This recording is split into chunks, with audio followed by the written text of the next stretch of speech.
Buenos días, muy buenos días, bienvenidos y bienvenidas. Qué bueno, aquí estamos un día más, enfoque matinal desde CDN para ustedes en este día martes 19. Muy buenos días, Nelson Rodríguez, bienvenido.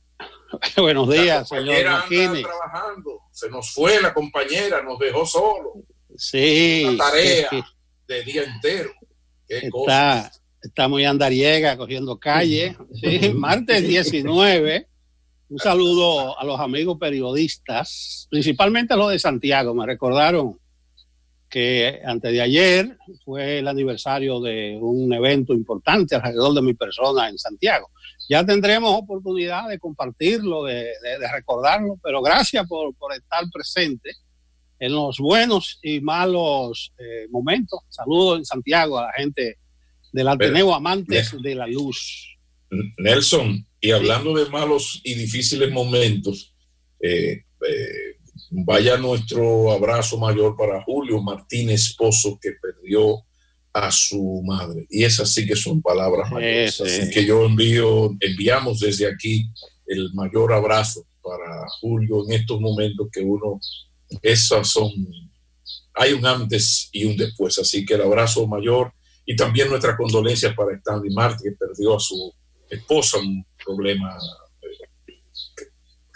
del corazón, un paro cardíaco exactamente, que es además la hermana de Oason Brazovan, alguien muy, muy querido. Es decir, que iniciamos este día con esas notas luctuosas, lamentables. Pero ahí hay una realidad y vamos a trabajar. Arranque usted, profesor. Sí, me sumo. Solidaridad, acompañamiento a Martínez Pozo y al pelotero Marte en su dolor. Yo estuve viendo, Maquini, el protocolo, sí, para el transporte. Me estuve riendo, no porque esté mal organizado, sino que dice 30% nada más la capacidad en la ONSA, 4 personas por cabina en el teleférico, pero la ONSA dice que se va a parar, aunque tenga capacidad, en toda la parada, para que la gente no digan que lo dejo, pero no sé, no le veo mucho sentido. Y creo además que debiera tenerse en cuenta ya en los centros de trabajo alguna tardanza, porque va a haber muchas limitaciones en el transporte. Entonces, si la guagua o el teleférico o el metro que tú debiste coger a X hora se pasó porque está a un tercio de su capacidad, tú vas a tener que esperar otro y puede llegar tarde. Pero me llamó la atención también algo, y leyendo el discurso del presidente Medina, él dice que deben andar con mascarilla la gente, que va a haber algunos dispensadores, muchas cosas bonitas y buenas. Pero además recomienda el presidente de la República que los usuarios deben permanecer en el metro y en la ONSA distanciados y en silencio, evitando socializar.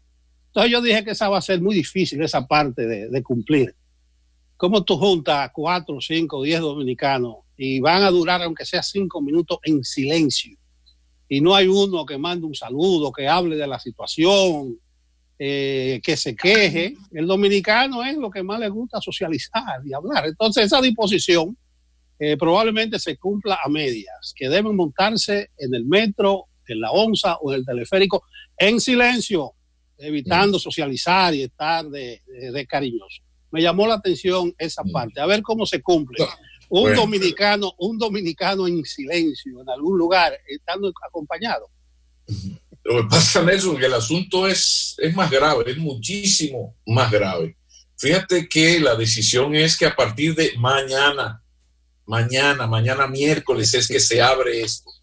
Pues los diferentes medios, prácticamente todos, pues hicieron su paneo por diferentes partes de la ciudad de Santo Domingo, Santiago, y vieron cómo se ha comenzado a respetar y a tomar la libertad antes del tiempo. Se ha aplicado lo que comienza el miércoles desde el lunes. Es decir, que por diferentes razones el gobierno no tiene autoridad sobre el ciudadano en su respeto a las normas para salvarle la vida al mismo ciudadano. Entonces, de repente, si tú tienes un gobierno que no es capaz de que se respete su decisión de que es el miércoles y no ayer lunes, sino mañana miércoles, que se va a abrir todo esto, que ya sabemos las medidas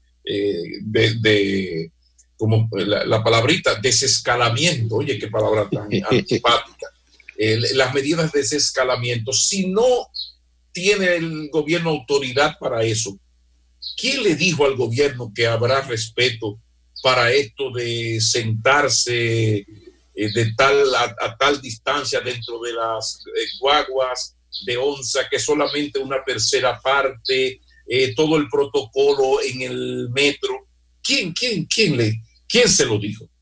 Solamente le doy el dato que en París acaban de echar para atrás la medida de inicio de clases en 70 escuelas, porque hubo un rebrote en París.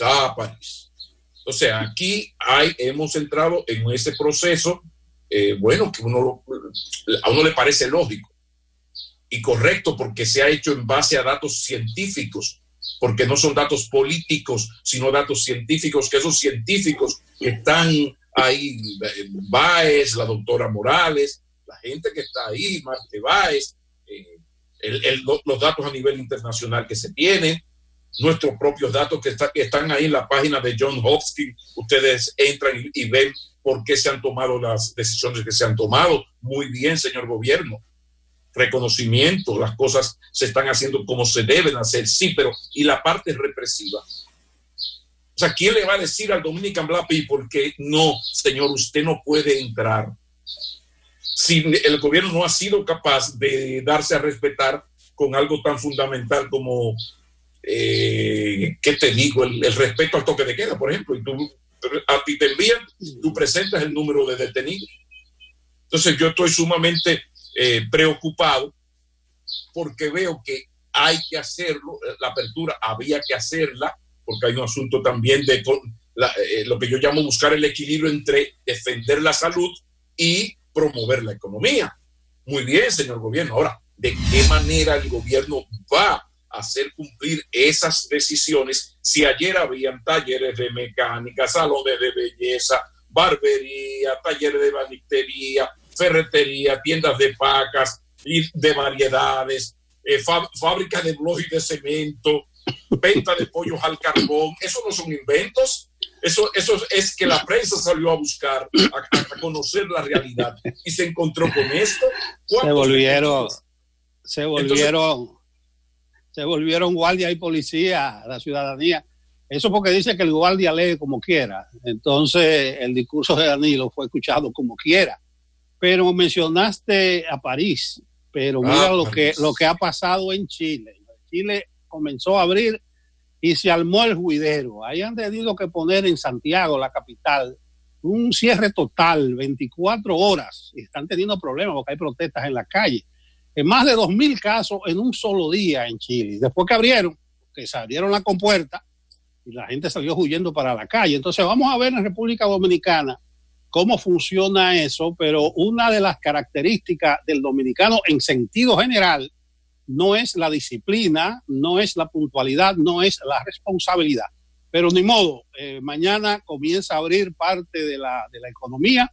Ahí vi las iglesias evangélicas que se están quejando de que no la incluyeron en la primera fase.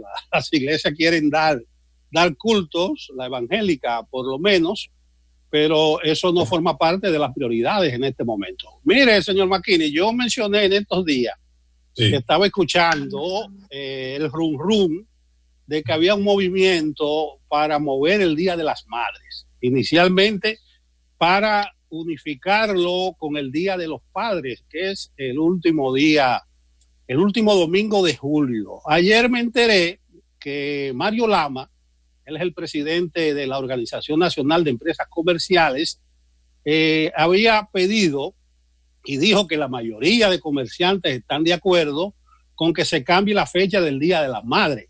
Pero échate para atrás. El que está en eso es el gobierno. El gobierno, señores, pero eso no tiene perdón de Dios. No, la maldición de las elecciones.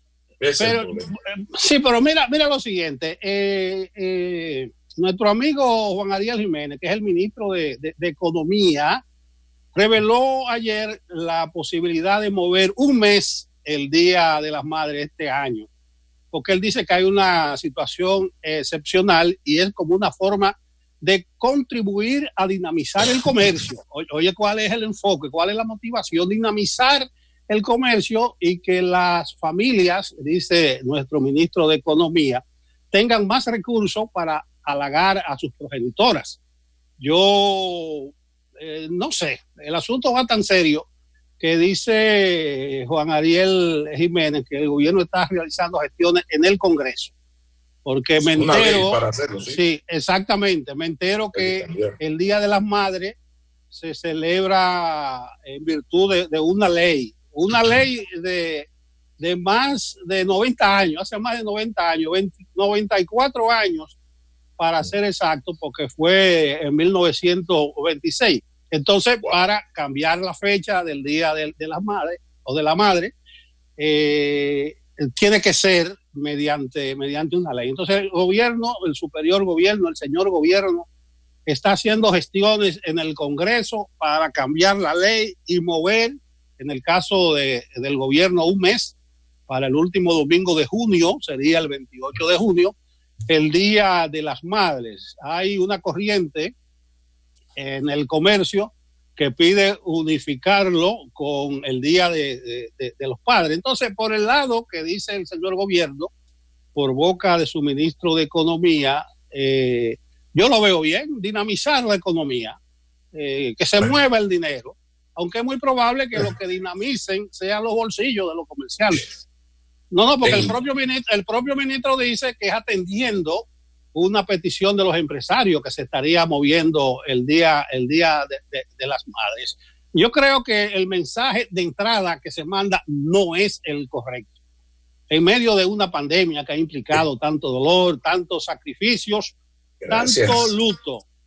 Quizá el momento podría ser ideal para otra cosa. Yo diría para la solidaridad, incluso hacia las madres que han perdido a sus hijos, a los hijos que han perdido a sus madres. Yo creo que estamos en un momento en que se habla que hay cerca de 1 millón de desempleados, o sea, de los que están en, ¿cómo se llama esto? En los empleos formales. Se habla que son cerca de 1,5 millones. Entonces hay 1 millón de desempleados, que no es verdad que van a recuperar sus empleos en un mes.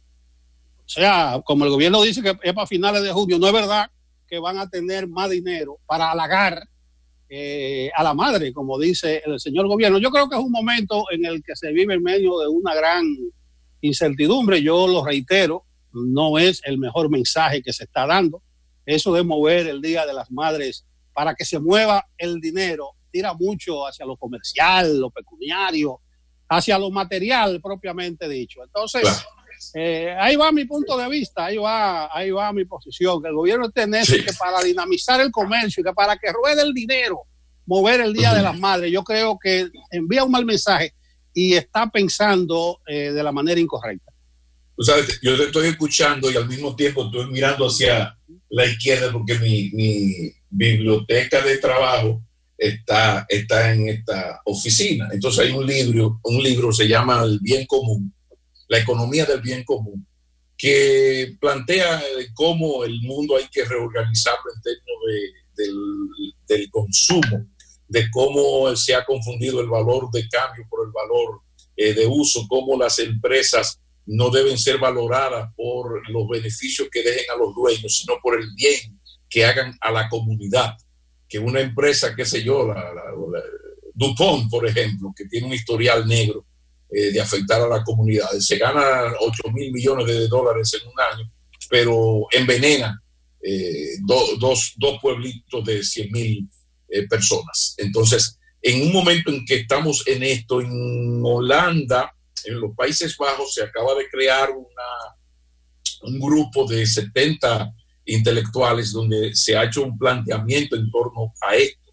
Entonces, uno ha citado tanto aquello de que los pueblos como los hombres solo aprenden sufriendo, pero a nosotros parece que esto que nos está ocurriendo, que ya nos empobreció a todos, o casi a todos. Por la razón que sea, todos somos un poco más pobres. Y si usted parte del 0,3 que no está más pobre, bueno, pues la gente que usted ama está más pobre. O sea que jodidos estamos todos. Entonces, en este contexto, hay que promover el consumo innecesario. ¿Por qué yo digo innecesario? Bueno, porque si a la vieja se le daña la estufa, yo voy a buscar la estufa donde quiera que esté sin Día de las Madres. O sea, lo que es necesario no se necesita Día de las Madres para regalar nada.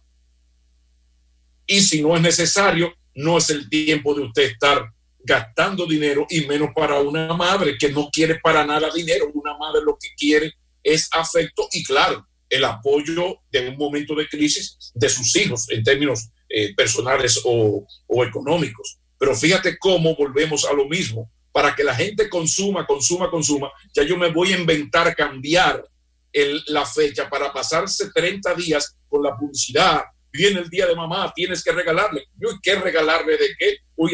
Yo necesito que me pongan el Día de las Madres para junio, julio, agosto, septiembre. No, si mi madre necesita algo, yo tengo que buscarlo donde aparezca. Sin embargo, no nos enseña nada. O sea, esta crisis que nos ha empobrecido, insisto, y económicamente, pero socialmente, espiritualmente, todo el mundo está harto de este encierro. Pero económicamente, caramba, esto debería, uno sospechaba que parte de lo bueno que tiene esta pandemia tan negativa es que nos iba a hacer reflexionar en el sentido de definir nuestras prioridades, aquello de Cabral, de que ten cuidado de andar comprando cosas que no necesitas con un dinero que no tienes para impresionar a gente a la que tú no le importas. Entonces de repente tú te encuentras con que se está ahora intentando incluso una ley para que se pase al 30 de junio o cuando sea, para que aparezca la publicidad. Tienes que comprarle, si no le compras cosas a tu madre, eres un mal hijo. Adiós, y un buen hijo necesita la jodida de Día de las Madres. Entonces vaya el mensaje y la protesta, Rodríguez, de mi parte, porque yo pensaba que esta desgracia mundial nos iba a enseñar algo, y mientras anda el mundo y los intelectuales liberales repensando el mundo y la economía, aquello del capitalismo del siglo XXI, el gran bestseller de hace un par de años que plantea todo este término de la desigualdad, todo este nuevo mundo del neoliberalismo que es más rico pero con mayor cantidad de pobres, pues de repente nos está ocurriendo esto, y mire por dónde vamos, fomentando el consumismo. Sí, yo creo que es una idea descabellada, que el gobierno debe devolverse, porque se ha criticado mucho el aspecto comercial del Día de las Madres. Entonces el gobierno lo que hace ahora es que remarca, que subraya eso, es una fecha comercial y por tanto para que corra el dinero, para que los empresarios puedan vender, vamos a mover el Día de las Madres un mes o vamos a unificarlo con el Día de los Padres. Yo creo que un mal mensaje es incorrecto y el gobierno no debe incentivar eso de pasar una ley, modificar la actual ley de 1926 para que los comerciantes tengan un día para vender. Tú podrías decir, un teórico, no señores, una buena idea, porque si se dinamiza el comercio, se dinamiza el dinero, la economía, y la intención ahora es dinamizar la economía. Pero en el trasfondo, reitero, es muy descabellado. Mire, señor McKinney, permítame hacer un reconocimiento público a un político, en este caso a una política. No soy muy dado, creo que pocas veces lo he hecho, a mencionar a algún político, a alguna persona en particular, porque podría mover a suspicacia.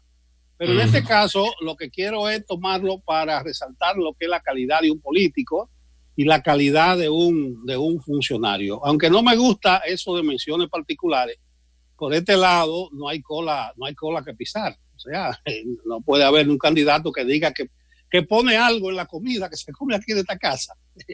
No creo que haya un político que tire la primera piedra, ¿entiendes? Entonces, en ese sentido, tampoco formo parte de contrabando, como hay mucha gente por ahí, en un movimiento de apoyo y un sector externo, o sea, comunicadores independientes, pero que forman parte de un comité para apoyar una candidatura. Pero quiero resaltar, reconocer el trabajo de Carolina Mejía al frente de la alcaldía de la capital. No me vincula nada en particular con Carolina, pero estoy viendo que está marcando la diferencia de lo que es un político de calidad y de lo que debe ser un funcionario público. Me movió a hacer el comentario porque escuché algunos alcaldes que lo que están quejándose, que la situación heredada, que lo que encontraron fueron deudas. Incluso hay un alcalde, el de Bonao, sí, ese lo vi yo, que mencionó públicamente en una rueda de prensa las cuentas por cobrar que tiene el cabildo. ¿Entiendes? O sea, fulanito de tal debe 80,000, mencionó uno de 80,000. Mengano debe 90,000. Perencejo debe 200,000. O sea, es lo que tiene que mandar un motorista, un cobrador, a que le paguen. En todo caso, le haga un acto notarial. Pero ahí se ve que ese alcalde está tratando de atacar a su contrario. Bueno, yo creo que es a su enemigo, porque él seguro ve la política en blanco y negro. Entonces, yo nunca había en mi vida visto eso. Cuentas por cobrar, que uno le debe 80,000 al ayuntamiento y tú haces una rueda de prensa. Entonces, ¿a dónde voy? Yo he visto por lo menos 3 o 4 acciones de Carolina Mejía muy puntuales.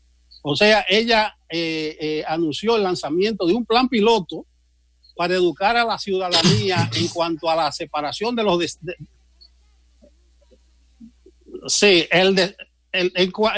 la separación de los desechos. Me quitan el audio, por favor. O sea, no sé qué está pasando, pero tengo el audio aquí de Carolina. Entonces ella lanzó un plan piloto o hizo el anuncio para la separación de los desechos, o sea, educar a la ciudadanía de cómo se recicla la basura. Entonces hizo una actividad, segundo caso, con el Intran, el Instituto Nacional de Tránsito y Transporte Terrestre, el Cabildo de la capital, un proyecto entregaron a la Comisión de Tránsito del Consejo de Regidores de la capital para la transformación del polígono central de la ciudad capital, para mejorar la circulación de vehículos. Y aquí mencionamos cómo el Cabildo del Instituto Nacional se ha tirado de lleno a apagar el incendio de Duquesa y a controlar la humareda. O sea, mientras otros se quejan y culpan a fulano, ella dice que no, una posición responsable. Vamos a pagar el vertedero, arrima su hombro a los otros cabildos y después hablamos de lo que haya que resolver.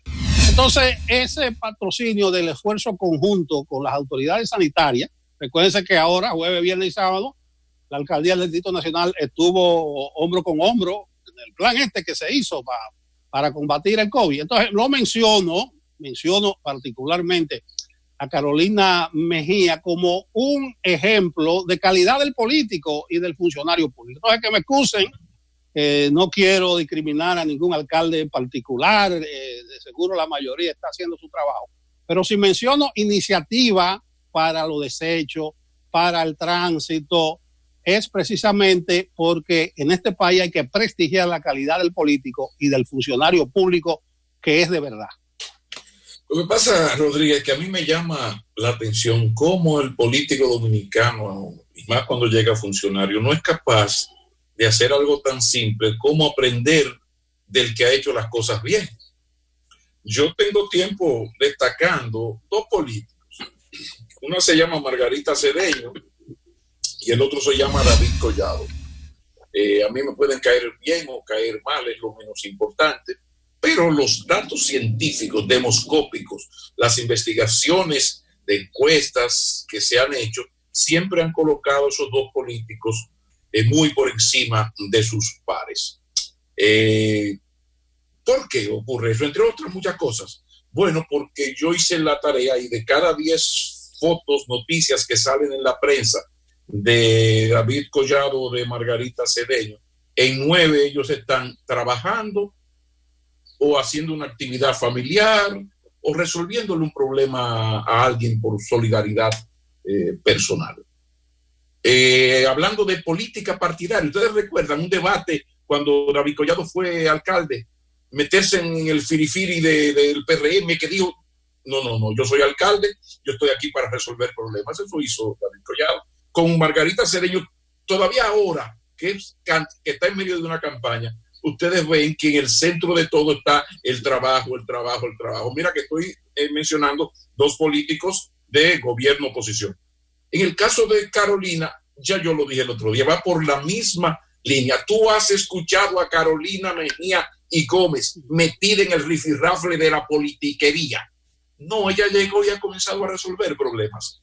La deuda, pero la deuda, claro que tienen la deuda. Los ayuntamientos tienen todos una deuda grandísima. Claro que si no hay una ley que le otorga el 10% y el gobierno que más le dio, creo que fue el de Hipólito, 2.8. La ley municipal. Entonces, claro que hay deudas. El problema no es si hay o no hay deuda, es si hay o no posibilidad de actos de corrupción. ¿Qué es lo que le va a agradecer a un alcalde la ciudadanía, a un alcalde? Bueno, usted llegó, usted comienza a investigar, ve que hay problemas, consigue los datos y usted al que usted sustituyó, usted lo somete a la justicia por actos de corrupción. Juancito Pérez Vidal alias Tito, sometido. No, esto no es chisme, que yo voy al programa de Maquina y dije que estaba en CDN y dije cosas. No. A mí, al que tuvo aquí antes de mí, me dejó esta vagabundería. Yo hice la investigación y aquí hay 20,000 cosas incorrectas. Mire, señor del Pectobismol el PETCA, ya que el Ministerio Público haga o no haga el trabajo es otra cosa. Pero yo como alcalde, sí lo hago. Entonces, la gente espera de un alcalde que se dedique a trabajar, a resolver problemas y que sí encuentra irregularidades del que pasó por ahí, lo parta en dos, pero con pruebas, no insultando, no con esto de que tiene deuda y qué cabildo no tiene deuda, que dejó mucho, dejó poco, no, es qué hizo con ese dinero. Entonces, yo envío la señal a los alcaldes de todos los partidos, a los directores, señores, aprendan de David Collado, de Margarita Cedeño, para decir gobierno y oposición, que de lo que se trata es de trabajar, la gente te está observando. Ya tú no eres político, es como algunos funcionarios que siendo ministro, qué sé yo, imagínate un ministro de Medio Ambiente denunciando que en Baní están acabando con la arena de las dunas. Adiós, ¿cómo que usted está denunciando? Usted no es el ministro, usted tiene que meter la guardia y resolver.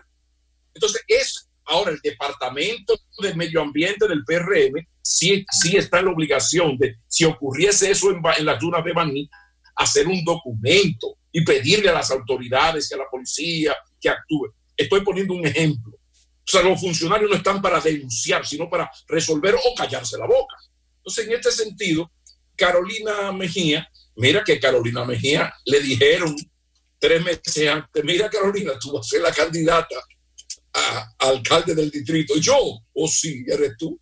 Y se fajó, hizo la tarea y mira por dónde va la cosa. Y ha comenzado, como insisto, se debe comenzar a trabajar. Usted ya es el alcalde del distrito, de todos los pobladores, habitantes, votantes, electores de aquí. Y por eso tú la ves reuniéndose con los funcionarios del Estado, PRM, no PRM. Entonces creo que por ahí es que va la cosa. Pero que aquí yo lo que me llama la atención, cómo la gente no aprende de esos políticos que además les ha ido bien. Pero así yo me uno a tu reconocimiento, porque por ahí es que prende, es a trabajar. El funcionario está para funcionar, para resolver problemas. Luego está los partidos, la politiquería, esta maldición de una campaña en medio de coronavirus, pero yo me quedo con esa idea que tú acabas de expresar, Nelson. Totalmente de acuerdo.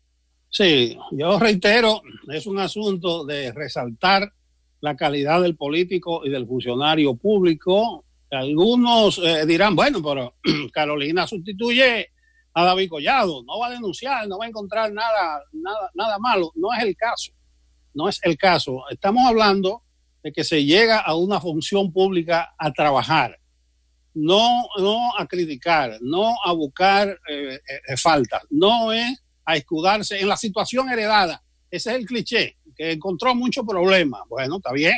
¿Encontró claro qué? Corrupción, robo, latrocinio. Ahí está la Cámara de Cuentas, ahí están los mecanismos. Exponga ante la opinión pública que usted encontró una situación X, tal, pero que eso no significa que usted vaya a sentarse para su casa. Entonces, bien, por la alcaldesa del Distrito Nacional, al marcharle con planes, un plan piloto para la separación de los desechos sólidos, un proyecto para transformar vial el polígono central de la capital. Es un dolor de cabeza. y un reconocimiento a cómo se enfrenta cuando hay un problema, el de Duquesa. No es decir que ese humo o ese incendio es factura tal, es resolver eso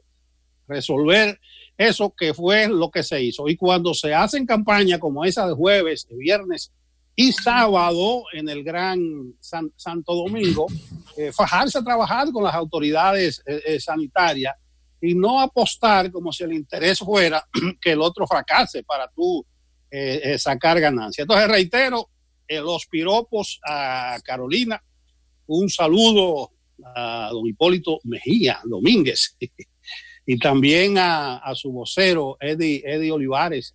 Aprovecho y reitero, nada me une ni a Carolina. No me deja doña Rosa, Nelson. Doña Rosa, caramba. Sí. Carolina Mejía y Gómez. Qué dama de mujer, como dice. Entonces vaya ese piropo gratuito, porque nada, reitero, ningún político, ningún candidato pone nada en lo que se come en esta casa, y eso es bueno aclararlo, ni tampoco tenemos ninguna alma que salvar de ningún político, de ningún candidato. ¿Usted cree que podemos irnos a la pausa, Maquina? ¿O usted tiene algún tiro en la recámara? Yo tengo una muy buena, vamos a terminar con una muy buena, y decir entre paréntesis que yo siempre he admitido mi payola sentimental. Un amigo es un amigo hasta tanto se pruebe lo contrario, y a mí la vida me ha enseñado que nunca pongas en peligro una amistad por la jodida política, porque nada tan mezquino, cínico y terrible como la política, que un político hoy está aquí. Mira lo que ha pasado en el PLD. De repente se fue una parte del PLD y en un momento de suprema locura se dio cuenta de todos los defectos que tienen los que se quedaron. En un momento de suprema locura.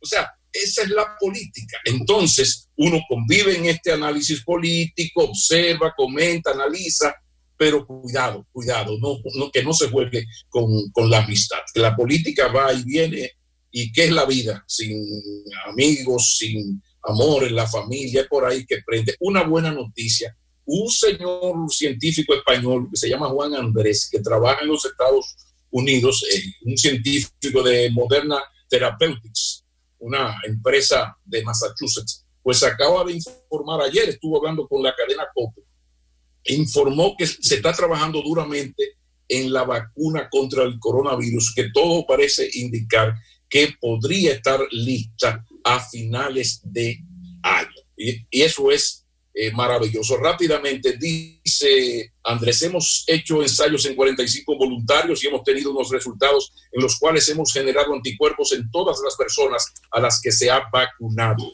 Además, en 8 de esas 45 personas hemos visto que no solo han generado anticuerpos, que ya son muy buenas noticias, sino que se han tomado muestras de sangre y se ha visto que los anticuerpos que han generado son neutralizantes contra el virus. Amén. Palabra de Dios, te alabamos, Señor. Ojalá que para el verano del 21 tengamos la vacuna, porque en verdad, por ahí es que está la solución del asunto. Lo demás son paños tibios. Ahora sí nos vamos. Sí.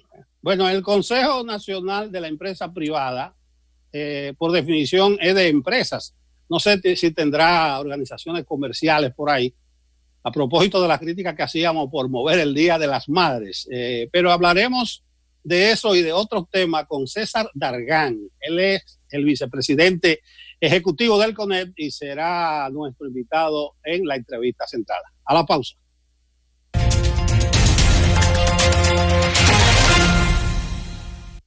Como lo habíamos anunciado, César Dargán, vicepresidente ejecutivo del CONEP, es nuestro invitado de esta hora. Buenos días, don César. Buenos días, Nelson, Pablo. Qué bueno estar de nuevo con ustedes. Lamentando todavía que estas sean las condiciones, pero siempre un placer. Bueno, gracias. ¿Cómo? Sí, entre, Maquini. Sí, Nelson y yo comenzamos el programa y casi terminamos los comentarios en el mismo tenor de esto de la economía, de la intención de cambiar el Día de las Madres, el necesario equilibrio entre la economía y la salud. Activar la economía, pero manteniendo la salud. ¿Cuál es la posición del CONEP en el sentido general, para luego ir a lo particular? Porque hay un desafío, pero ¿cuál de los dos temas son más delicados? ¿Qué piensa el CONEP de todo esto?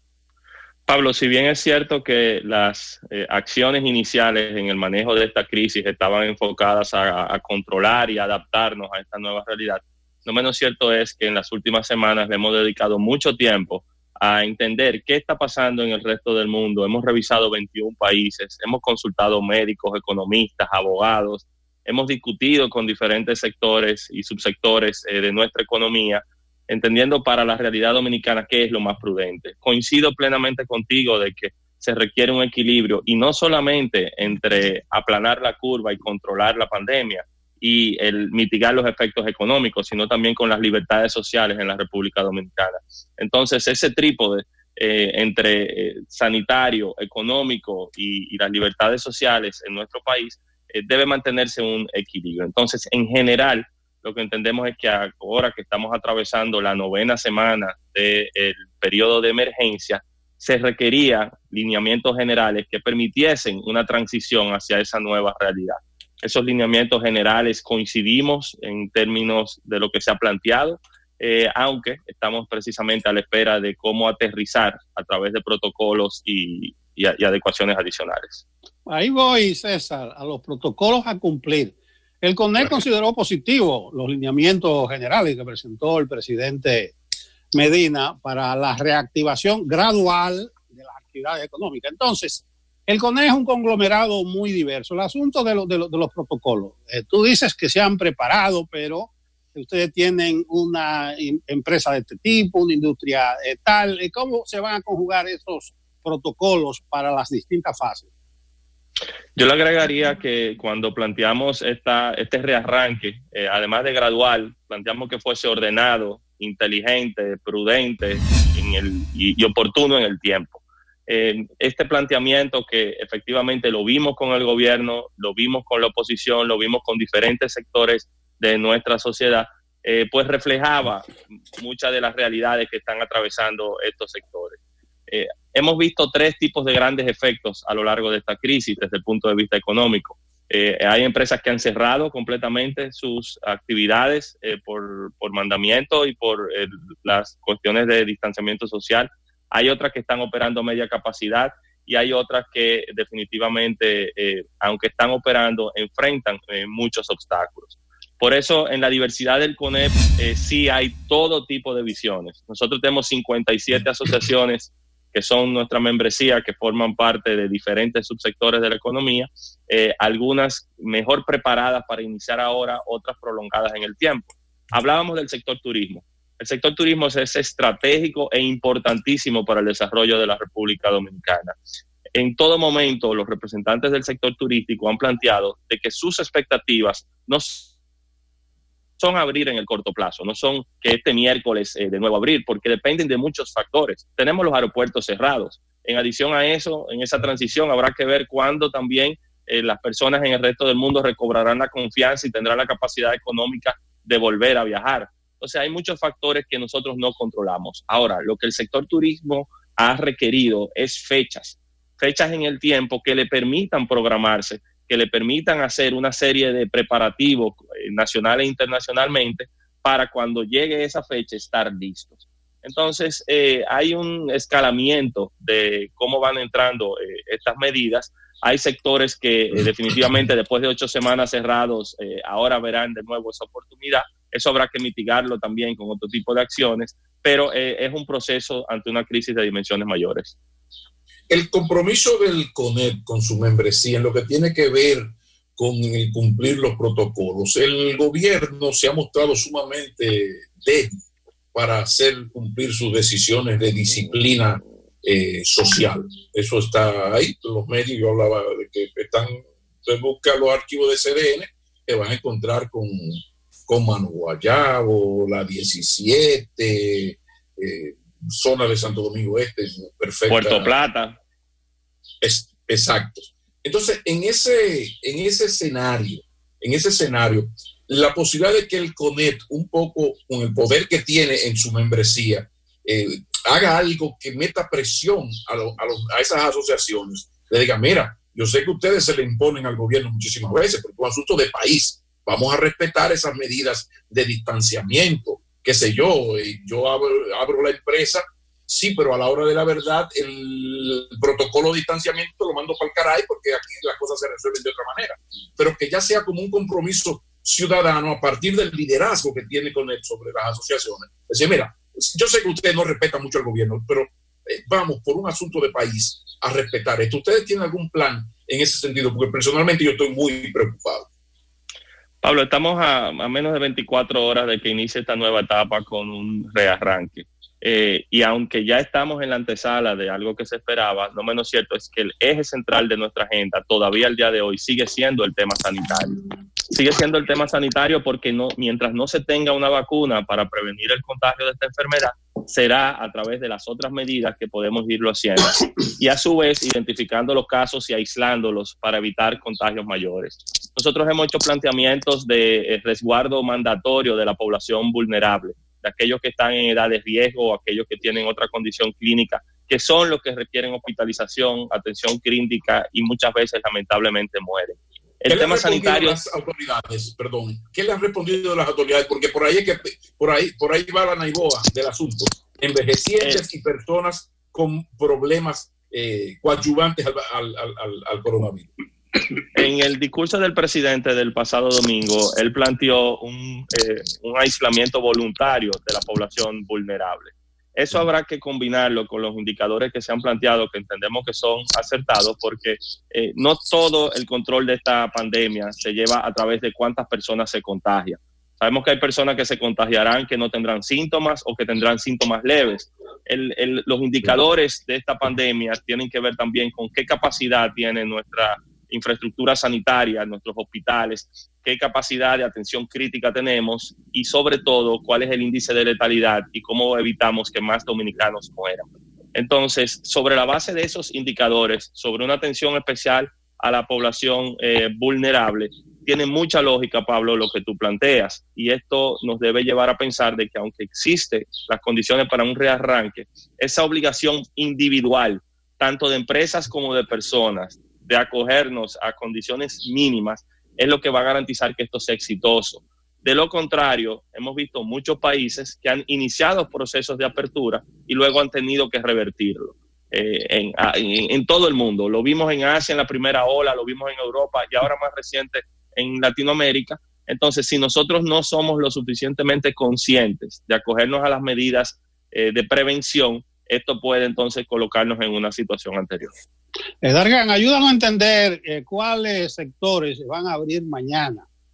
Se sabe que nunca cerraron algunos completamente, pero hay alguna confusión, porque incluso desde ayer abrió todo el mundo. Digo todo el mundo exagerando la nota, porque ya hablamos del turismo, hablamos de las grandes plazas comerciales. En esta primera fase, ¿qué es lo que se incorpora? Y además te pregunto, ¿no hay quejas ni celos entre los sectores representados por el CONEP? Porque ustedes son un conglomerado muy, muy diverso, dije. Hubo una discusión amplia y profunda en torno a qué alcance podía tener esto dentro de la propuesta que formulamos desde el CONEP. Había quienes entendían que, como en muchos otros países, había que enlistar subsectores y áreas específicas de nuestra economía, irse al detalle de la panadería, la ferretería, el salón de belleza, y así sucesivamente irlo viendo en escalas. Nosotros entendimos que esa apertura se tenía que dar de manera general en nuestra economía, exceptuando sectores específicos que en esta etapa pueden ser fuente adicional de contagio y no están llamados a ser los que también se incorporen. Me refiero a todo lo que tiene que ver con conglomeración, espectáculos artísticos, actividades sociales, restaurantes, etcétera. No es que no van a abrir, pero en esta fase que estamos, esos quedan relegados. Por demás, todos los sectores de nuestra economía, con las indicaciones, prácticamente tendrán la oportunidad de hacerlo a partir de mañana. Ahora bien, yo quisiera resaltar que es muy, muy importante que las autoridades pongan a disposición los protocolos, tanto el protocolo general que se anunció como los protocolos sectoriales, porque esto es lo que va a permitir no solamente a la empresa, sino a la ciudadanía en general acogerse a las medidas y recomendaciones que se están estableciendo. Entonces, ojalá hoy, en las próximas horas, esos protocolos estén disponibles y esto pueda producirse de una manera ordenada. De más decir que el CONET va a apoyar cualquier medida disciplinaria que se tome en contra de cualquier empresa que viole ese protocolo y no va a practicar ese corporativismo equivocado que ocurre muchas veces, de que si yo soy periodista, yo toda vagabundería que comete un periodista yo la justifico o miro para el otro lado.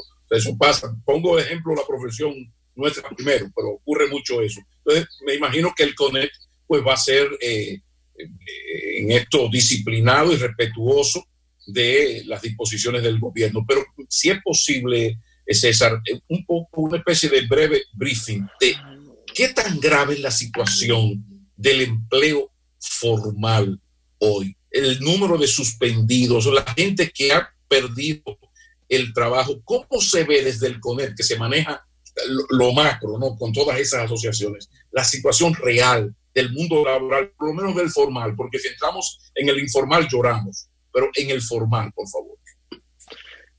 Antes quisiera sí señalarte que en contraposición a lo que planteas, también hay una actividad corporativa responsable que más allá de buscar posiciones que le favorezcan por una coyuntura, lo que debe es acogerse a las normas mandatorias y a lo que más le convenga a la colectividad. Y yo creo que la actitud en este momento es esa. En parte de estos planteamientos que les he venido haciendo y que hemos venido consultando ampliamente, siempre se ha antepuesto el tema sanitario. Eso ha generado críticas, porque no siempre lo correcto es lo popular. Y lo popular hubiese sido hace días decir, vamos a abrir, y como en el hipódromo se abrieron las puertas y salen los caballos. Pero eso no necesariamente es lo correcto. Lo correcto es que sea gradual y que sea con reglas y que monitoreemos en caso de que tengamos que retroceder. Entonces, sobre la base de eso, el empleo ha sido sensiblemente afectado. Y iré de lo general a lo particular. En las cifras que recibimos del Ministerio de Trabajo la semana pasada, los trabajadores que habían sido formalmente suspendidos superaban los 850,000. En adición a eso, había más de 100,000, y esos son los famosos del programa Fase 1. En adición a eso, había más de 100,000 que se habían acogido las empresas al Fase 2, que estaban trabajando, pero que estaban recibiendo algún tipo de subsidio. Perdona la interrupción. Tú acabas de mencionar 800,000 almas. El número de empleados formales que tenía el país antes de esto, ¿por dónde andaba? Minutos más, minutos menos. 1.5 millones más o menos. Y hay 800, es decir, un poquito más de la mitad de la gente que tenía un empleo está suspendido o lo ha perdido. ¿Es correcto? Es correcto. Sobre todo suspendido, y el que ha suspendido no lo ha perdido. Por eso es dramático y es triste esta realidad. Es seria y se compara en proyecciones con lo que está ocurriendo en el resto del mundo. Estados Unidos está atravesando ahora por el momento del mayor índice de desempleo en su historia reciente. En los países de Asia todavía están en un proceso de recuperación. Entonces, insistiendo con lo correcto y lo popular, yo no quisiera venir con pañitos tibios a plantear una situación más allá de la realidad. Es dramático lo que está ocurriendo. Ahora bien, no hay estímulo suficiente, no hay subsidio suficiente, no hay apoyo social suficiente que pueda contrarrestar esta situación. Lo único que puede contrarrestarlo gradualmente es precisamente reactivar la actividad económica. Porque esto es suspendido, la aspiración tanto de sus empleadores como de los propios trabajadores es volver a su trabajo, y es volver a su trabajo lo antes posible. Una limitación que se planteó en el tiempo era que la opción que se daba era acogerse o a la suspensión del empleado o a que permaneciera activo con un subsidio que iba directamente y era menor. Nosotros entendemos que esto disparó la cantidad de suspensiones que se dieron, sobre todo de micro, pequeñas y medianas empresas. Se ha planteado ahora que se pueda presentar un programa fase mixto, que una empresa de cualquier tamaño pueda tener tanto trabajadores suspendidos como aquellos laborando con parte del subsidio. Entonces, entendemos que habrá una transición y que poco a poco se irán reincorporando. Y es muy importante, aunque me dices que lo dejemos de un lado por el momento, que esto es el trabajo formal. El mundo del trabajo y de la economía informal en la República Dominicana también es inmenso, y es otra realidad también muy triste que se está viendo. Por eso, sí, según las estimaciones, ronda el 57% de nuestra economía en la informalidad. Eso es mucho. Entonces, la realidad, aquí tenemos supuestos y realidades. La realidad es que estamos atravesando una crisis de dimensiones mayores, una crisis sanitaria. Nosotros hemos tenido crisis políticas, económicas, ambientales, institucionales, pero esta es una crisis sanitaria, que sabemos de dónde viene, pero todavía no sabemos a dónde nos va a llegar. Entonces, sobre la base de las dimensiones de esta crisis, nosotros tenemos que actuar con la cabeza fría, pensando no solamente en resolver lo inmediato, sino como poco a poco construyendo el camino que dejamos. Dargan, el último corte de la suspendida, 800 y cuánto mil. Cerca de 850,000. 850,000 maquines, que tú me lo estás redondeando en 800. 850,000 trabajadores suspendidos. César Dargan, vicepresidente del CONEP. El CONEP tiene una relación muy fluida con el presidente Medina, con el gobierno. Digo, eso de fluido es una palabrita fina. De mil amores, de paños y manteles están ahí. Y eso es bueno, porque mira cómo se está dando toda esta transición, cómo se inicia una fase sin mayores traumas, cómo se han aplicado programas como este del FASE. Ustedes saludaron lo positivo del discurso del presidente Medina, los lineamientos generales, pero hubo una parte de la locución del mandatario en la que ofreció garantías para la celebración de elecciones y apoyo a la Junta Central Electoral. Entonces, el CONE, como miembro de la Comisión de Acompañamiento, la del Consejo Económico y Social, ¿tiene alguna opinión sobre esa posición del presidente Medina sobre la celebración de elecciones y de apoyo a la Junta? Y además, aprovecho para preguntarte, ¿cómo va ese acompañamiento a la Junta Central Electoral?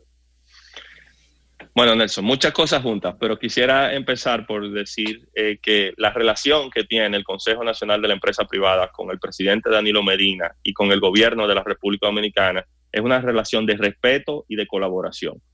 No es una relación que va más allá del respeto y la colaboración que tiene que ver en el motor del desarrollo de la República Dominicana, que son los sectores que representan su economía y las autoridades. Pero esa misma relación de respeto y colaboración existe con todos los actores políticos de la República Dominicana. Vinculo ese tema con lo que planteas de la Comisión de Acompañamiento y el tema político. Nosotros en febrero de este año vivimos lo insólito, que se suspendieran unas elecciones en la República Dominicana.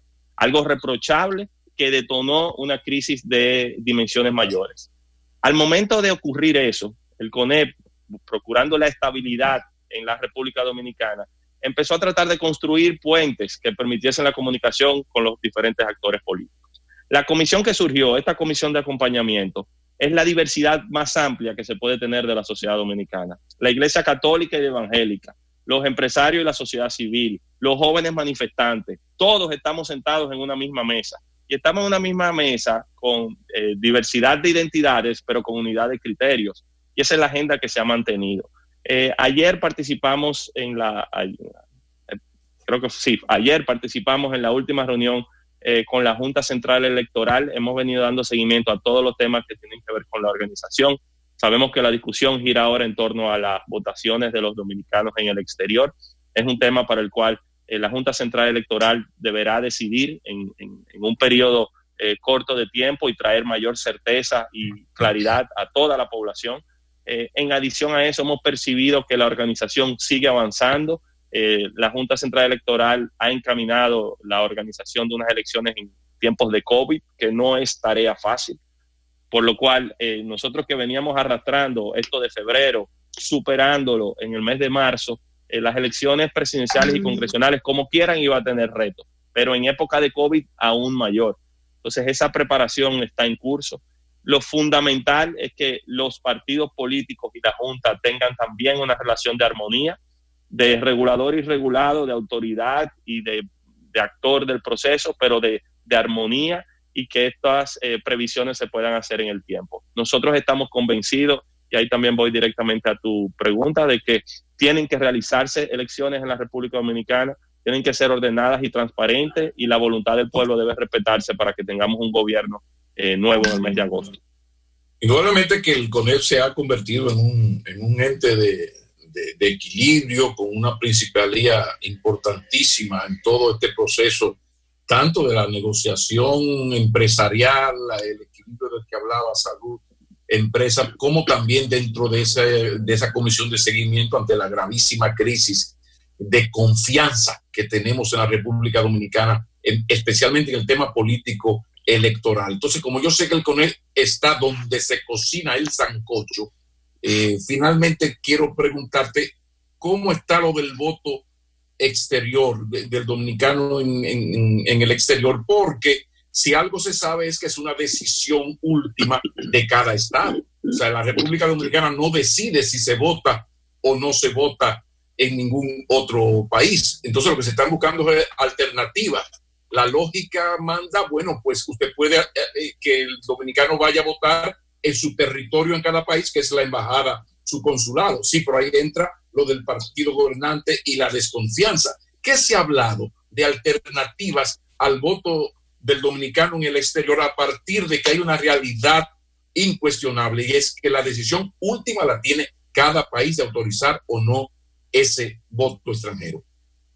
Hay cuestiones, Pablo, de derecho y hay cuestiones de hecho. Hay cuestiones de derecho porque nadie está discutiendo la facultad, el derecho que tienen los dominicanos en el exterior, garantizado por nuestra Constitución y por las leyes, a ejercer su voto.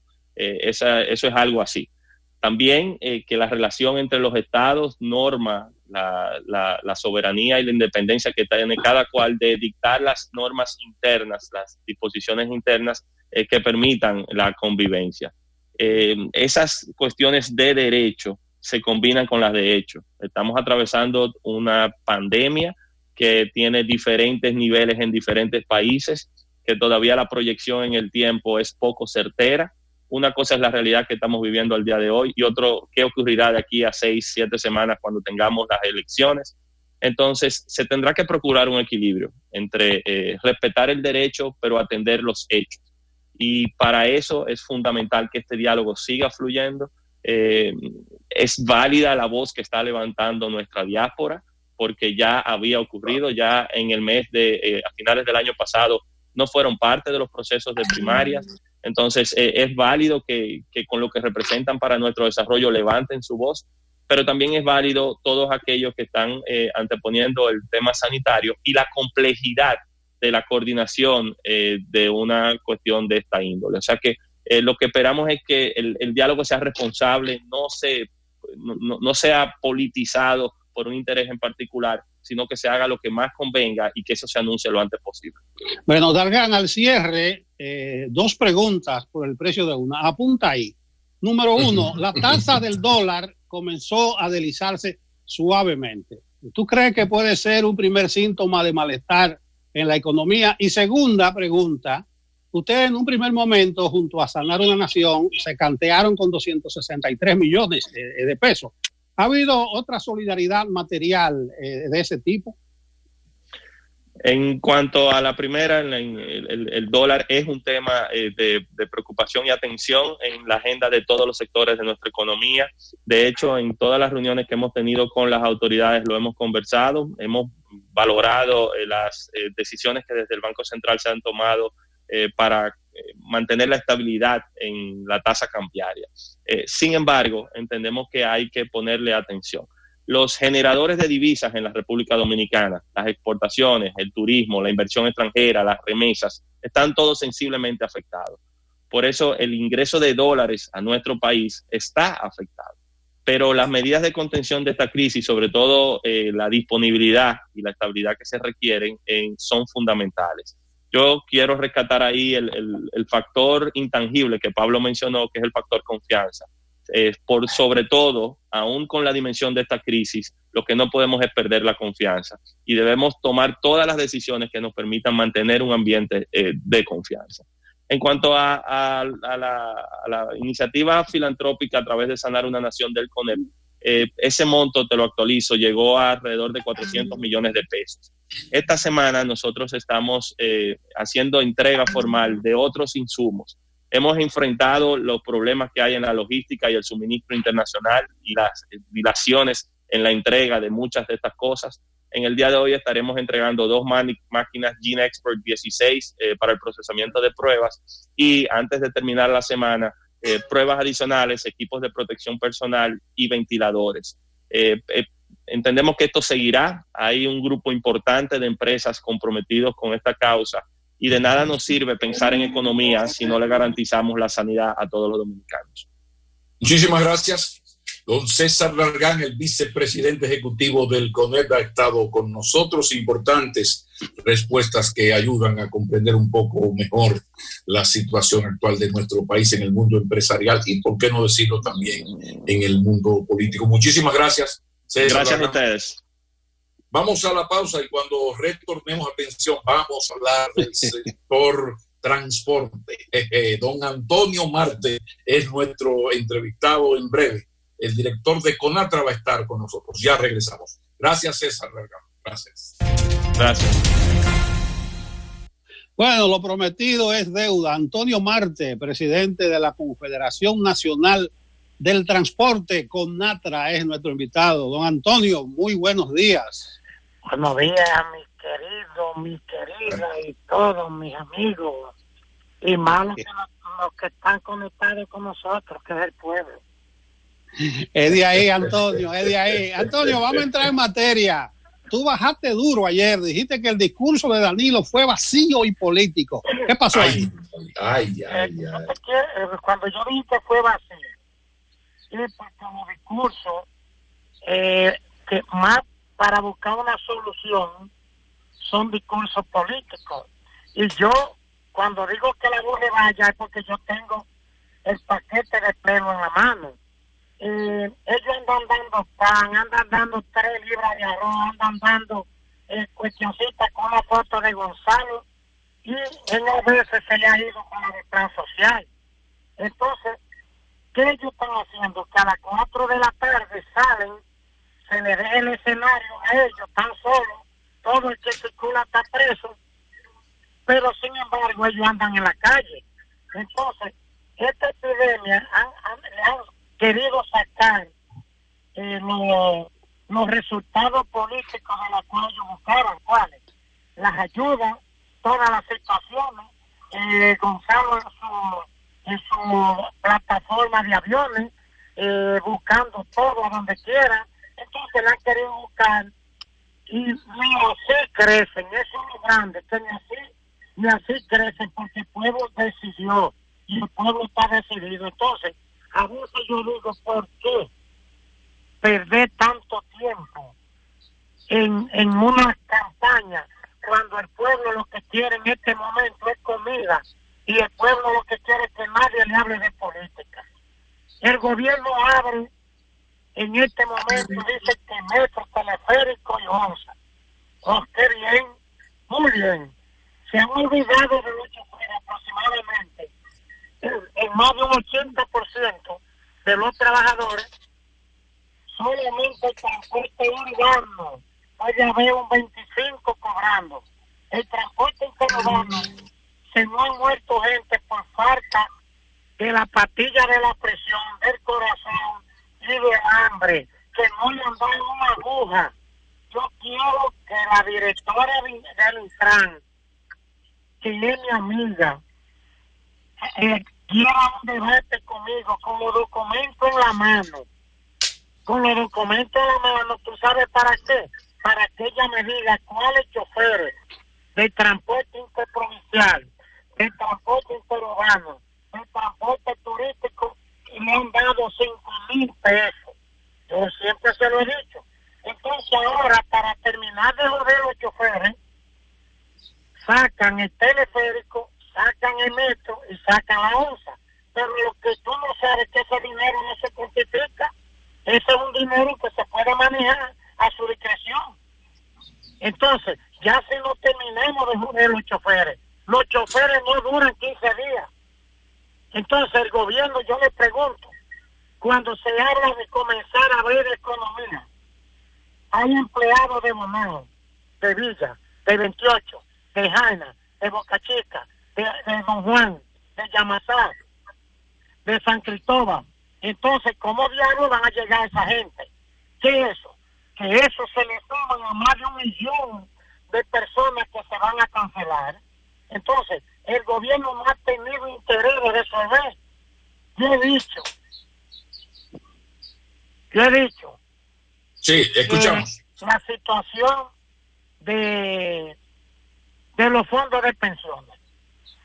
Si ese dinero es nuestro, de los fondos de pensiones, ¿por qué no se le devuelve el 50% a todo el mundo para que así la economía pueda crecer de una vez? Porque ese dinero lo tenemos ahí. Nadie ha mandado a prestar ese dinero. Entonces ese dinero es nuestro. También tenemos 17,000 millones de pesos ya. Casi 17,000 millones del medio peso de los choferes. Y no han tomado un peso de eso, ni siquiera pagárselo. Vete a tu casa a morirte. No le han entregado nada. Ustedes recuerdan que yo dije eso en el primer discurso de Danilo, vete a tu casa a morirte. Entonces, la gente pensó que yo estaba diciendo eso por politiquería. No, fue que yo lo analicé bien. Y yo no soy un todólogo como ustedes, pero yo soy un hombre que escucho y que analizo a mi manera y digo las cosas como yo las siento. Entonces, por eso son los problemas que en este país mucha gente conmigo no está bien, pero otros sí, otros también, porque entienden mi mensaje. ¿Cuál es el mensaje? Mi mensaje es para el pueblo, mi mensaje es por lo humano, por la gente humana, no es ni por mí siquiera. Bueno, sabemos que los problemas personales de Antonio están resueltos, un hombre que ha trabajado mucho y que ha logrado lo que ha logrado, pero nos llama la atención la dureza. Ese no se parece al Antonio Marte tradicional, siempre buscando el consenso, la negociación. ¿Qué tan grave es para el sector transporte el hecho de que se haya abierto ahora, mañana, esto del metro, o sea, toda la parte del Estado, OMSA, y no se haya autorizado a los transportistas? ¿Qué significa esto si usted ha conversado con el gobierno? ¿Es por etapas? ¿Cuándo estaría en capacidad el sector de transporte de comenzar a trabajar? ¿Cuándo tomará la decisión el gobierno? Si ustedes han conversado con el gobierno, aunque por la dureza de sus palabras, que ya quisiera Leonel Fernández, Luis Abinader, tener ese discurso que usted acaba de tirarnos acá, parece que las cosas andan muy mal. Escuchamos, don Antonio. Escuchamos. Lo primero, el sector de transporte urbano, interurbano, interprovincial, turístico pierde más de 45,000 millones de pesos, acaba de perder. Es bueno que ustedes eso lo sepan. Los gastos que yo le doy es porque yo tengo técnicos de verdad que se han ofrecido al gobierno, técnicos de verdad, que no son politiqueros, son técnicos en materia de transporte. Lo segundo es que nosotros no tenemos funcionarios para comunicarnos, porque a nosotros no se nos dice nada. A nosotros pero usted siempre ha tenido buena relación y comunicación con el presidente Medina. ¿Qué pasó? ¿Ha habido alguna ruptura? ¿Qué ocurrió? Y palos y no boga. Anda, fue que se cortó. Estamos conversando con don Antonio Marte y en lo mejor de la conversación parece que se ha cortado la comunicación. A ver si podemos restablecerla, Nelson. Sí, vamos a esperar volver con Antonio Marte. Aquí va la cosa. Él dice que se utiliza el 50% de los fondos de pensiones. Ahí yo difiero de él a propósito de ese tema, porque ese dinerito de los fondos de pensiones es de la propiedad del trabajador, es del trabajador. Entonces, si se usa y si el trabajador lo emplea ahora para salir de paso, está pagando con sus propios recursos salir de la crisis. Y lo que estaría exonerando es, por un lado, a los que dirigen la AFP, que ganan mucho dinero, al propio gobierno. Entonces, en esa lógica que no me gusta el uso de los fondos de pensiones, porque es que el trabajador, reitero, estaría pagando él con sus propios recursos la crisis. Por ahí es que cuadra. Además, que resolvería mínimamente en que 2 meses se ha estipulado eso, un 30% que se reparta entre los trabajadores, puede comer durante 2 meses y ya perdió Incluso he escuchado expertos decir que significa una pérdida de más de 2 años y medio de ahorro. O sea, para comer un mes o 60 días, 2 años y medio de ahorro se pierden tocando los fondos de pensiones. Pero lo cualitativo es, Maquini, eso. Ese dinero es de los trabajadores y no tiene el trabajador por qué utilizarlo para pagar la crisis. Al contrario, el trabajador necesita la asistencia del Estado y que las AFP ganen menos. Yo me reitero en mi lamento por la maldición que significa que el coronavirus haya coincidido con un proceso electoral, porque todo está contaminado. La presión tiene que ser, y así hemos hecho la inmensa mayoría, sobre el gobierno, que gracias a Dios ha respondido en cuanto a buscar la manera de soltar el dinero para los sectores productivos, para los hombres de trabajo, dar una cobertura, y por eso los programas de fase, quédate en casa. O sea, el gobierno tenemos que presionarlo, y en eso hemos estado, para que aparezca el dinero y se suelte el dinero, una especie de keynesismo del siglo XXI. La presión tiene que ser por ahí, para que el gobierno suelte el dinero, ponga el dinero a circular, que haya facilidades. Por ejemplo, eso que hemos hablado, aquí todo el que produce aguacates, bueno, pues esos aguacates el gobierno tiene que ir donde ese productor y traer los aguacates y venderlo barato. ¿Ya tenemos a Antonio? Sí, creo que está por ahí. Antonio Marte, ¿te encuentras? Sí, bueno. Ya, qué bueno. Sigue desarrollando tu idea. Entonces, yo te decía que el transporte urbano, interurbano, interprovincial y turístico ha perdido 45 mil millones. Ahora bien, ¿cuántos empleados se quedan desempleados? ¿Cuánta gente van a la pobreza definitivamente? El gobierno está hablando de que en 15 días poner un 10, un 15, un 20%, ¿y dónde van los demás? Entonces el gobierno dice completar el salario a los demás. ¿De dónde diablo lo van a hacer? Si las empresas, la mayoría de las empresas no van a poder abrir. ¿Por qué no van a poder abrir? Porque estos 2 meses los costos de luz, que ahora estando cerrados, se duplican los recibos de luz y se duplican todos los gastos de las empresas. Entonces es peor. Entonces el gobierno no lo están asesorando bien, y eso a veces cuando ustedes dicen que mis cosas con el gobierno, señores, es cierto, es que el gobierno ha sido un resentido en el sistema de transporte con nosotros, y el gobierno cree que los transportistas no somos dominicanos, y que los transportistas no somos humanos, y que los transportistas prácticamente somos hijos del diablo. Entonces el gobierno tiene que pensar, pero así lo está pensando, que le dejan más de 10 mil millones de pesos a los 700 mil millones que tenemos de los fondos de pensiones. Entonces el gobierno tiene que buscar solución. ¿De dónde el gobierno busca una solución? De los laborales, señor. El gobierno no está aportando un peso. Entiendan eso. El gobierno no aporta un peso. Eso es de los fondos laborales, de un fondo que pagamos las empresas. El gobierno todavía los fondos del Estado no le ha tocado. A los fondos de contingencia no le han tocado. Antonio, ¿me excusa?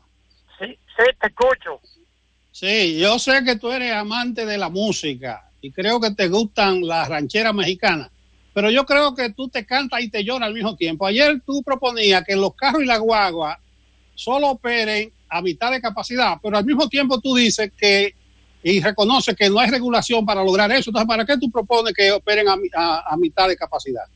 No, yo no estoy no estoy diciendo. Dice el Intran, me manda una comunicación ayer, y para eso está el equipo técnico de CONATRA, que se va a reunir mañana en forma virtual. Se va a reunir porque ya la propuesta, los técnicos la están preparando para darla a conocer al Intran. ¿A qué estamos de acuerdo con lo que ellos dicen? Lo que yo digo es que una guagua, la primera propuesta mía fue la siguiente al Intran: un autobús de 60 pasajeros que monte 30 con toda la desinfectación con mascarilla, con todo el personal desinfectando, y eso que nadie se la quite, la mascarilla. De 60 que monte 30, uno de 30 que monte 15, uno de 15 que monte 7, y que los carros monten 3. Pero ¿cuál es la otra? Que de los fondos que tenemos, el déficit que pueda haber por eso, el gobierno haga una recompensa con nuestro cuarto. Es bueno que ustedes sepan, cuando yo hablo de nuestro cuarto, es como que tú a mí me debas 10 pesos, yo te estoy diciendo, págame, abóname, dame, tú no me estás dando, tú me estás avanzando de mi dinero que yo tengo ahí, que no sé dónde está el dinero. Entonces, porque el gobierno a mí me dijo, yo tengo en eso una cuenta ignorada, en una cuenta olvidada. Sí, Antonio. ¿Sí? ¿Aló? Dime. Qué bueno que está todo bien. No, la idea es... un rato aquí para escucharlo. Muy bien. Gracias. No, insistir en la comunicación de CONATRA específicamente con el gobierno, porque está el problema, primero, que todavía el gobierno no ha abierto el transporte público no estatal, el de ustedes, ¿no? Pero cuando lo abra, tiene el problema de que es solo parcial. Entonces, ahí entra lo que acabas de plantear. No se ha hablado, o sea, Antonio Marte no ha tenido acceso al Estado para ver de qué forma, cuando se abra, si es que ya se tiene la fecha, lo voy a agradecer, cuando se abra el transporte público no oficial, no del Estado, de qué manera se puede suplir parte de los gastos, un poco lo que se está haciendo con el empleado vía fase. O sea, no se ha conversado de esta manera, porque ahora el problema es que no están trabajando. Ahora, cuando comiencen a trabajar, no va a ser rentable o será muy poco rentable, porque un carro, me imagino que lo más que podrá tener son 3 pasajeros, 2 atrás y 1 adelante con el chofer. Eso le quita la escasa rentabilidad que ya tenía. ¿Qué se ha hablado con el gobierno a la hora de la verdad, por favor? Pablo, nada, mijo, nada. ¿Pero cómo va a ser? Pero si Antonio Marte tiene acceso al presidente. Nada con nosotros. Nada, nosotros somos cero a la izquierda de este sector. Desde que esto comenzó. Y lo más grande es una cosa que yo te quiero decir, que no hay un infectado del coronavirus entre los transportistas, porque nos hemos sometido al plan,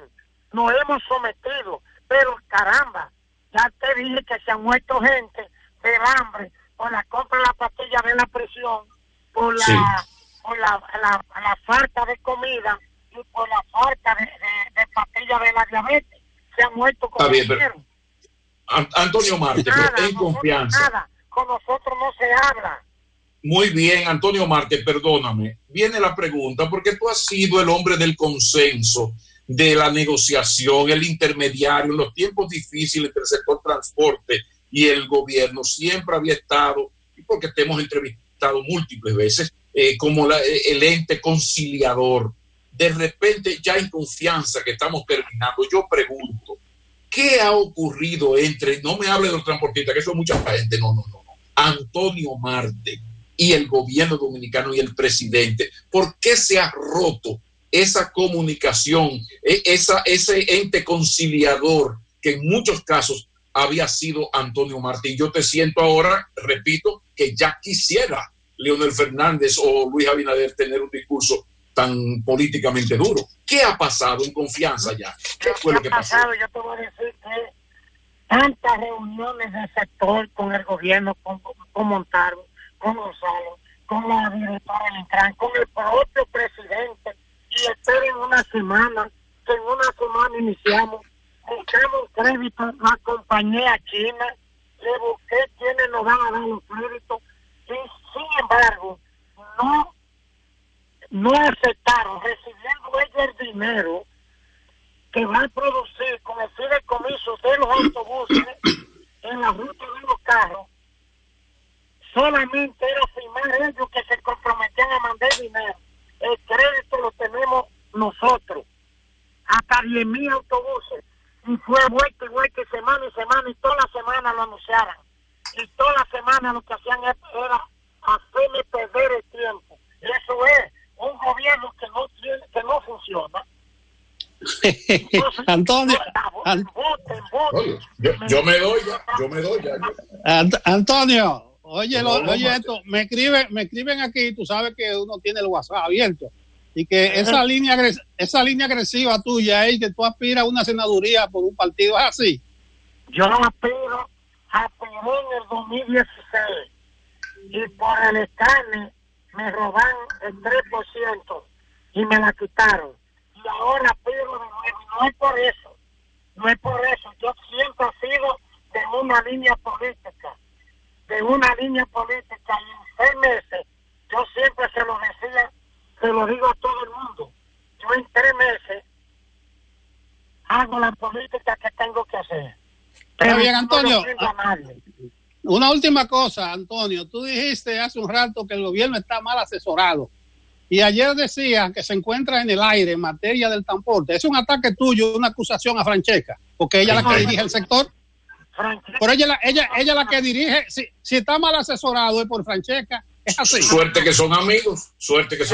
Gracias a Dios. No somos amigos, pero Francesca sabe que el transporte no se aprende de hoy para mañana.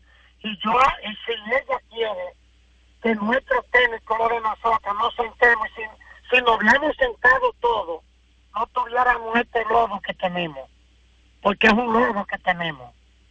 Ella es una gran mujer, una gran amiga, una gran funcionaria, pero le falta algo todavía ahí que tiene que consensuarlo para que podamos ver la cosa que nos haga bien al sector entero. Lo que pasa, tú y yo siempre tenemos ese problema, Antonio, porque es que tú me atacas, Francesca, y yo te digo que estas son decisiones superiores a Claudia Francesca. Si Claudia Francesca no ha hecho lo que siempre hace contigo, que es lo normal y esperado, algo está ocurriendo, y por eso mi pregunta, porque Claudia es una funcionaria que depende de, como todo funcionario, de los dictámenes de Palacio. Entonces, no me la maltrate y vete al centro. ¿Qué está pasando, Antonio Martín? Yo no ataco a Francesca, jamás la voy a atacar. Mi amiga personal, el problema es que montaron el presidente y Gonzalo Capello, porque Gonzalo dirige eso. Y entonces la tienen atada de mano. ¿Tú te crees que ella puede hacer nada con los peajes? Eso es Gonzalo que va a la orden, porque Gonzalo salió, pero prácticamente mantiene asesorando ese ministerio. Pero entonces, finalmente, Antonio, tú no vas a ser candidato a senador por Santiago Rodríguez esta vez. Yo soy candidato. Sí. Eso es lo que te digo, Pablo, que están diciendo que él tiene un discurso encendido porque está en política. Pero él ya lo era. Pero está bueno ese discurso. Un discurso opositor de calidad. Los transportistas y el pueblo que me entienden saben que yo estoy reclamando cosas justas. Yo estoy reclamando cosas justas. Ese 50% de los fondos de pensiones, si no es justo que me digan que no. Hay 17,000 millones de los choferes, si no es justo, que digan que no. Y la situación del atolladero que estamos, que digan si es justo o no es justo. Porque casualmente eso no es por politiquería. Sí, Antonio Marte. Lo va a seguir reclamando. Antonio Marte, finalmente y brevemente, acciones posibles del sector transporte y de Conatra ante lo que se está viviendo en estos momentos. ¿Qué pretenden hacer ustedes en los próximos días de mantenerse la situación como está? Lo primero es que los pagos internacionales, nacionales, con los bancos cobrando todos sus intereses sin uno poderle pagar a la cooperativa, a la financiera, los préstamos nacionales nos cobraron. Nosotros la idea que tenemos, si no nos cogieran presos, que fueran cogiendo presos los choferes uno a uno, y mandarle la guagua toda, ya en San Juan, en el día de hoy, desde San Juan de la Maguana a la Mata de Farfán, ya tú tienes una carretera llena de autobuses de transporte que se están parando, que comienzan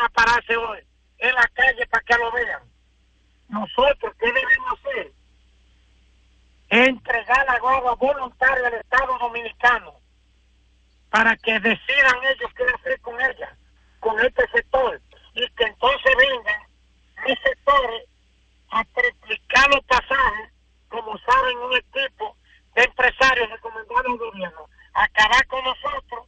Eso es lo que nosotros tenemos que hacer. Entonces esta la de no acabar nunca. Bien, Antonio. Muchas gracias. Gracias. Por dedicarnos parte de tu tiempo. Ya seguiremos en contacto. Sí, Tírale a los 17 mil millones de los 50 centavos, que eso sí es verdad que son de ustedes. ¿De acuerdo?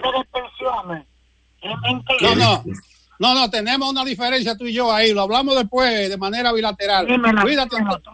No, ya no tenemos tiempo. Cuídate por ahí, Antonio. No, todavía no debemos cuarto. Nos vemos. Antonio Marte, presidente de la Confederación Nacional del Transporte, CONATRA. Continuamos con Enfoque Matinal. Clase de política. Duro. Mañana nos encontraremos, será otro día y será todo un placer poder contarles y comentarles la actualidad. Un feliz resto del día. Sigan con CDN, noticias 24 horas al día. Un feliz resto del día.